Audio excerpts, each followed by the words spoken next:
Assalamualaikum soleh-soleha. Hari ini kita akan melanjutkan pembelajaran di tema 5 subtema 2. Silahkan kalian buka buku tematik 5B halaman 119. Mari kita awali pembelajaran kita dengan mengucapkan Bismillahirrohmanirrohim. Silahkan kalian simak PowerPoint yang Ustazah tampilkan ya. Nah, di sini kita akan mulai belajar dengan muatan bahasa Indonesia, yaitu melengkapi informasi teks non-fiksi yang dibaca. Sebuah teks non-fiksi tentunya memiliki informasi-informasi penting di dalamnya. Nah, untuk melengkapi informasi yang kita baca, maka kita harus memperhatikan hal berikut ini. Yang pertama, membaca teks dengan seksama. Yang kedua, menggarisbawahi kata kunci ataupun ide pokok pada setiap paragraf teks. Dan yang ketiga, menjawab pertanyaan yang diberikan. Apabila kita berhasil melakukan ketiga hal ini, maka kita akan dapat mengetahui informasi penting apa yang terdapat dalam teks yang kita baca. Ingat, teks non-fiksi itu tentunya teks yang berisi atau yang didasarkan pada kenyataan ya. Jadi informasinya atau informasi pentingnya tentunya harus berupa fakta. Sekarang kita lanjutkan ke SBDP, properti tari dan pola lantai dalam tari bertema. Nah, kalian sudah belajar bahwa properti itu alat yang digunakan dalam sebuah tarian. Fungsinya adalah untuk memperindah ataupun memperjelas makna yang ingin disampaikan oleh penari. Tari tradisional di Indonesia ini memiliki banyak sekali tema, misalnya tarian dengan tema alam dan juga kepahlawanan. Pada tarian dengan tema alam, itu gerakannya dilakukan dengan meniru kehidupan di alam, misalnya meniru gerakan hewan ataupun meniru gerakan tumbuhan. Nah, properti tari yang digunakan dalam sebuah tarian yang bertema alam biasanya memakai benda alam juga, misalnya dedaunan, bulu hewan, ataupun akar-akaran.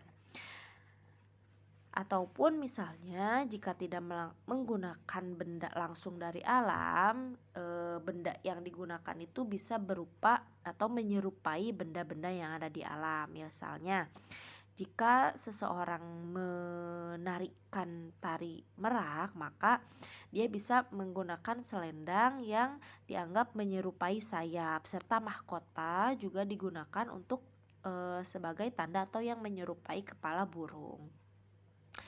Nah, di sini ada tari kancet lasan yang berasal dari Kalimantan.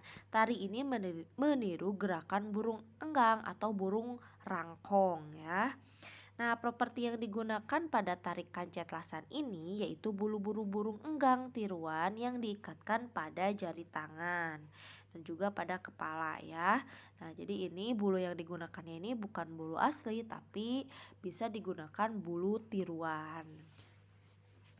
Nah, selanjutnya pada tari merak yang berasal dari Jawa Barat ini tentunya gerakannya meniru gerakan burung merak. Properti yang digunakan pun adalah sebuah selendang warna dengan motif menyerupai burung merak. Dan juga dia pakai mahkota yang mahkotanya itu biasanya berbentuk kepala burung merak ya. Nah, selain dengan properti dalam sebuah tarian pun dia memakai pola lantai tertentu ya. Pada sebuah tari tradisional biasanya pola lantai itu mengandung makna tertentu juga.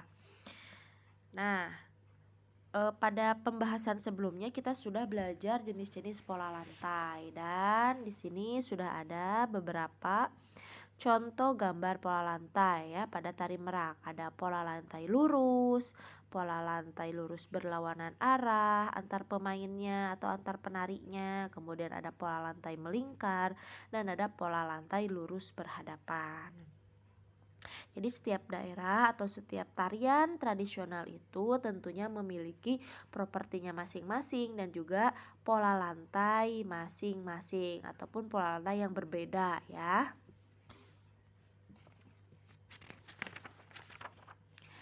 Selanjutnya, semangat kekeluargaan dan gotong royong. Gotong royong artinya bekerja bersama-sama dalam menyelesaikan suatu pekerjaan bagi kepentingan bersama. Nah, gotong royong ini merupakan suatu penerapan persatuan dan kesatuan dalam kehidupan sehari-hari.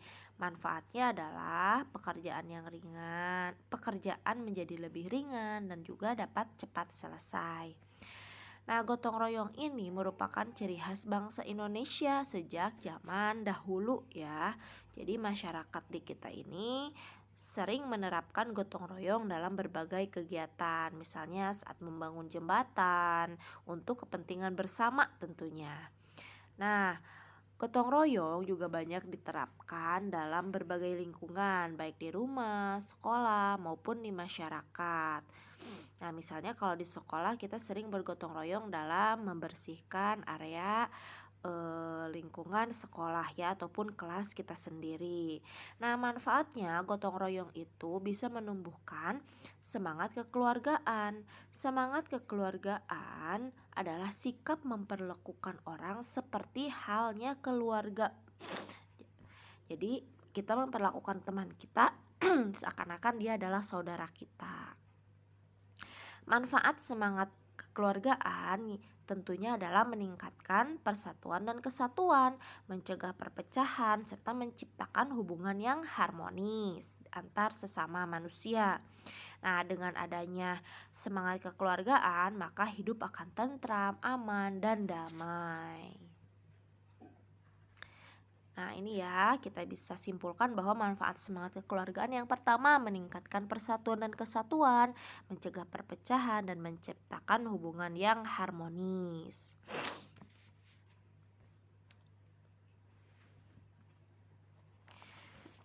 Menulis teks non-fiksi berdasarkan informasi pada artikel. Artikel merupakan sebuah karya tulis ataupun tulisan yang berisi informasi berdasarkan fakta.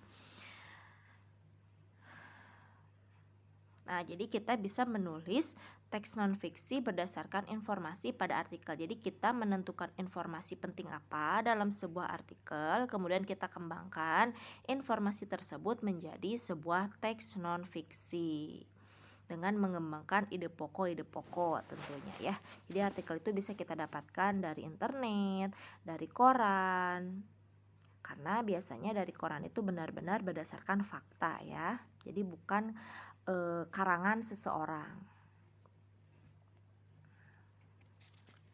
Pementasan tari dengan iringan musik. Nah, pementasan tari merupakan kegiatan menampilkan seni karya tari yang bertujuan untuk menghibur penonton. Nah, biasanya juga pementasan tari itu bertujuan untuk menghargai sebuah karya seni yang dibuat oleh pencipta karya seni tersebut. Nah, dalam pementasan tari ada beberapa hal yang harus diperhatikan, yaitu properti gerak tarinya harus sesuai dengan tema tarian, pola lantai, tempat pertunjukan, busana, tata rias, serta musik pengiring. Nah, musik dan tari itu merupakan satu kesatuan. Iringan musik itu berfungsi sebagai pengiring gerakan dalam tarian, mengatur cepat lambatnya gerakan, memberi gambaran pada suasana tari. Misalnya sedih diiringi musik dengan alunan nada yang sedih, ataupun sebagai penyemangat juga pada para penari. Nah, iringan musik ini ada dua. Ada yang berasal dari manusia, ada yang juga berasal dari alat musik.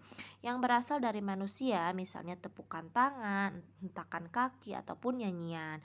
Sedangkan kalau dari alat musik itu jelas ya, misalnya gamelan, rebana, gendang, gambang kromong, ataupun alat musik band. Misalnya nih, ada contoh lain, tari saman itu biasanya diiringi dengan musik rebana yang sangat cepat.